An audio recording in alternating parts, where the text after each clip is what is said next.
Tim gabungan tertibkan alat peraga kampanye di Kota Ambon.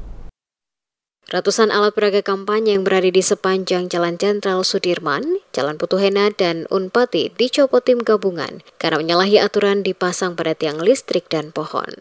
Ikut turun langsung ke lapangan penjabat Wali Kota Ambon Badewin Watimena, Kapolres Tapolo Ambon, Komandan Kodim 1504, Kejuri Ambon dan Ketua Bawaslu Kota Ambon saat penertiban alat peraga kampanye berupa spanduk dan poster serta baliho oleh tim gabungan yang dilaksanakan pada Kamis 4 Januari 2024. Penjabat Wali Kota Ambon Badewin Watimena dalam arahannya mengatakan dalam kaitan fasilitas pemilu, maka dilakukan pengawasan sekaligus penertiban alat peraga kampanye yang dianggap tidak sesuai dengan aturan dan ketentuan yang berlaku sehingga harus dicopot. Penertiban ini dilakukan agar semua pihak dapat menaati apa yang telah ditentukan sesuai dengan ketentuan yang berlaku. Mengingat yang ditertibkan hanya yang melanggar aturan agar memberikan rasa keadilan bagi semua pihak tanpa ada yang harus diistimewakan. Badewin berharap penertiban ini bukan saja pada kawasan jalan utama, tapi juga hingga pada lokasi lainnya yang terdapat pemasangan alat peraga kampanye tidak sesuai ketentuan untuk dicopot.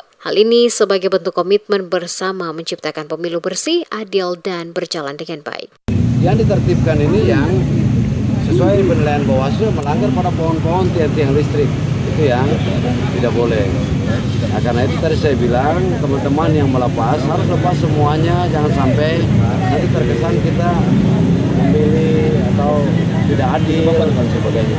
Jadi kami prinsipnya datang untuk memberikan dukungan support kepada Bawaslu dalam melaksanakan tugas pengawasan terhadap proses atau tahapan pemilu yang sebentar lagi. Selama proses penertiban dilakukan, tidak ada protes dari para pemilik alat peraga kampanye saat pencopotan dilakukan petugas di lapangan atas baliho, spanduk, dan poster yang terpasang pada sejumlah lokasi yang dianggap menyalahi aturan dan ketentuan yang berlaku.